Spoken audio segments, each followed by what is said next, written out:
Hello students, welcome back to my channel. I am Shifali Agarwal. तो आज हम करने वाले हैं theorem 6.3 of chapter number 6 lines and angles की। ठीक है, तो सबसे पहले थ्योरम पढ़ते हैं। If a transversal intersect two lines such that a pair of the alternate interior angles is equal then the two lines are parallel. तो आप इसे समझते हैं कि ये जो ट्रांसवर्सल लाइन है ये दो पैरेलल लाइन्स को इंटरसेक्ट कर रही है सच दैट अ पेयर ऑफ, ये जो दो ऑल्टरनेट इंटीरियर एंगल्स हैं ये दोनों इक्वल है, ये हमें गिवन है। और हमें प्रूफ क्या करना है कि दो पैरेलल लाइंस, ये दोनों लाइंस जो हैं ये पैरेलल है, हमें प्रूफ करना है। तो मैंने यहाँ लिख दिया कि ट्रांसवर्सल ओपी लाइन जो है वो ए बी लाइन को इंटरसेक्ट कर रही है एट क्यू आर पॉइंट पर। ठीक है, ये हमें दे रखा है, ये हमने बना लिया। हमें गिवन क्या है कि ये जो दो ऑल्टरनेटिव एंगल्स हैं ये इक्वल है, तो हमने ले लिया ए क्यू आर और डी आर क्यू।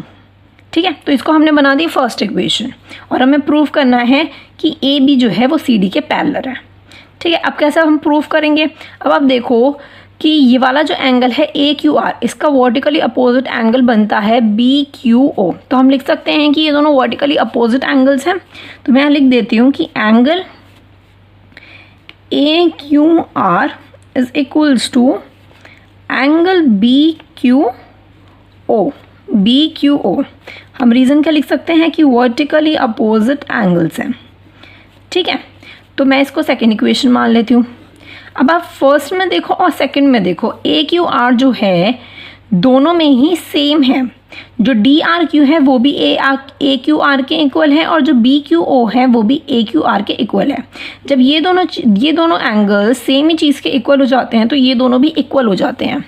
ठीक है, तो ये दोनों भी इक्वल हो जाते हैं।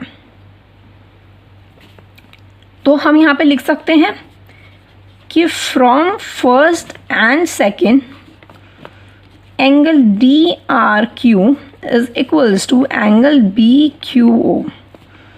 क्योंकि हम यहाँ पे क्या लिख सकते हैं, और आप ये चीज़ देखो कि एंगल डी आर क्यू जो है वो एंगल बी क्यू ओ के कॉरस्पॉन्डिंग एंगल्स बन रहे हैं। क्योंकि आपने कॉरस्पॉन्डिंग एंगल्स क्या पढ़ा था कि सेम ही साइड पर दो एंगल्स एक ही लाइन पर होते हैं तो वो कॉरस्पॉन्डिंग एंगल्स होते हैं। तो हम यहाँ पे रीज़न लिख सकते हैं कि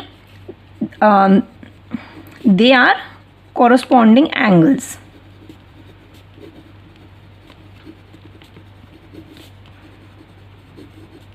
अब हम ये चीज़ लिख दी हमने कि ये दोनों तो कॉरस्पॉन्डिंग्स हो गए, ये वाला और ये वाला।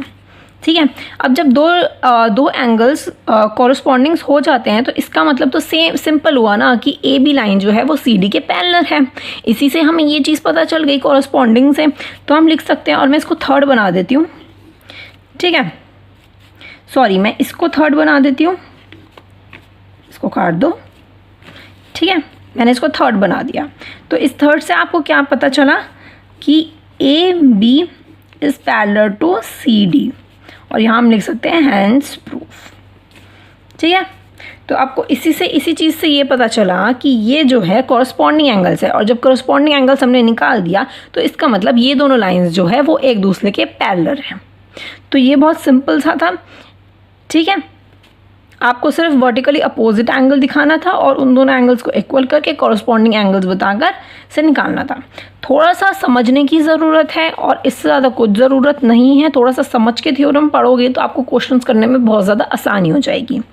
ठीक है, तो ये वीडियो यहीं पे खत्म फिनिश करते हैं। थ्योरम 6.3 हमने पढ़ ली, नेक्स्ट पढ़ेंगे 6.4 थ्योरम। तो स्टे ट्यून्ड फॉर दैट।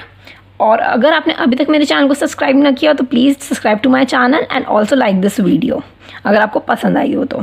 ठीक है, तो मिलते हैं नेक्स्ट वीडियो में। Thank you so much, bye bye.